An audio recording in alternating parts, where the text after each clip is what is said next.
Hello guys, welcome back to the channel. তো এই ভিডিওতে আমরা কথা বলবো কেকেআর বনাম সানরাইজার্স হায়দ্রাবাদ ম্যাচকে নিয়ে, অর্থাৎ বৃহস্পতিবার নিজেদের হোম গ্রাউন্ডে এবছর দ্বিতীয় ম্যাচ খেলতে নামছে কেকেআর টিম হায়দ্রাবাদের বিপক্ষে। প্রথম ম্যাচে নিজেদের ঘরের মাঠে আরসিবির কাছে হেরে গিয়েছিল কেকেআর, তবে দ্বিতীয় ম্যাচে হায়দ্রাবাদের বিরুদ্ধে কি কামব্যাক করতে পারবে চ্যাম্পিয়ন টিম কেকেআর, তা কিন্তু সময়ই বলবে।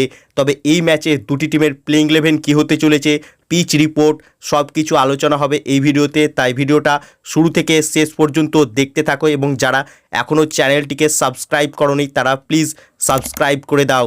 সো আমরা যদি প্রথমে এই মুহূর্তে আইপিএলের পয়েন্টস টেবিলটা দেখি, তাহলে পয়েন্টস টেবিলে দেখতে পাবো যে কেকেআর টিম 2 পয়েন্ট নিয়ে পয়েন্টস টেবিলের একেবারে তলানিতে অর্থাৎ 10 নম্বরে রয়েছে। অন্যদিকে হায়দ্রাবাদ 8 নম্বরে রয়েছে। তবে এই মুহূর্তে আইপিএলের পয়েন্টস টেবিলটা অনেকটাই সেই সাপ লুডু খেলার অবস্থায় রয়েছে, কারণ 5টি টিম সমান পয়েন্টে রয়েছে। অর্থাৎ হায়দ্রাবাদের বিরুদ্ধে কেকেআর জিতলেই সোজা কিন্তু টপ 4-এও চলে আসতে পারে কেকেআর টিম। এবং এই মুহূর্তে কেউ প্রেডিক্ট করে বলতে পারবে না যে কোন 4টি টিম প্লে অফসে কোয়ালিফাই করবে, কারণ মাত্র সবে 2-3টি ম্যাচ হয়েছে, এখনও অনেকগুলো ম্যাচ বাকি রয়েছে। তাই কেউ প্রেডিক্ট করে বলতে পারবে না যে কোন 4টি টিম পয়েন্টস টেবিলের প্লে অফসে উঠবে।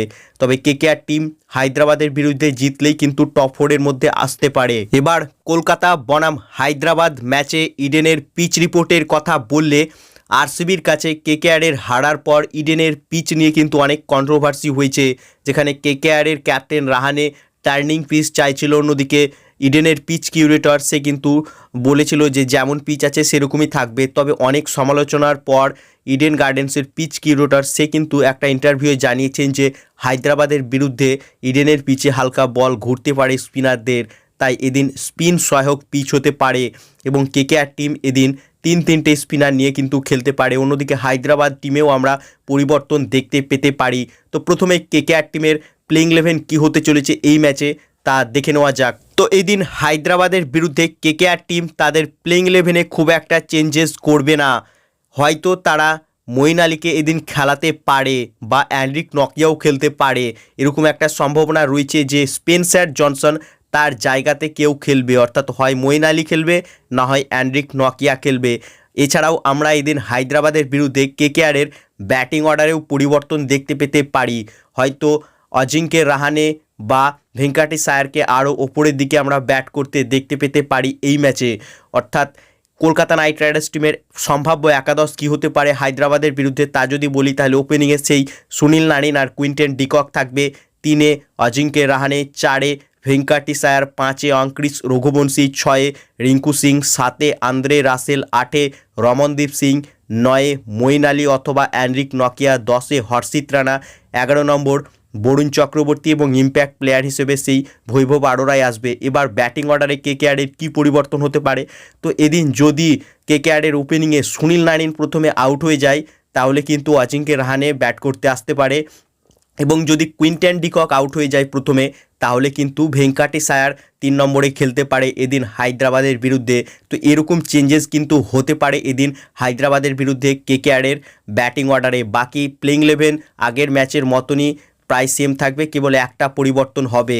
তো এবার এই ম্যাচে সানরাইজার্স হায়দ্রাবাদ টিমের প্লেইং 11-এর কথা বললে, এদিন কেকেআরের বিরুদ্ধে হায়দ্রাবাদের একাদশেও একটা পরিবর্তন হতে পারে।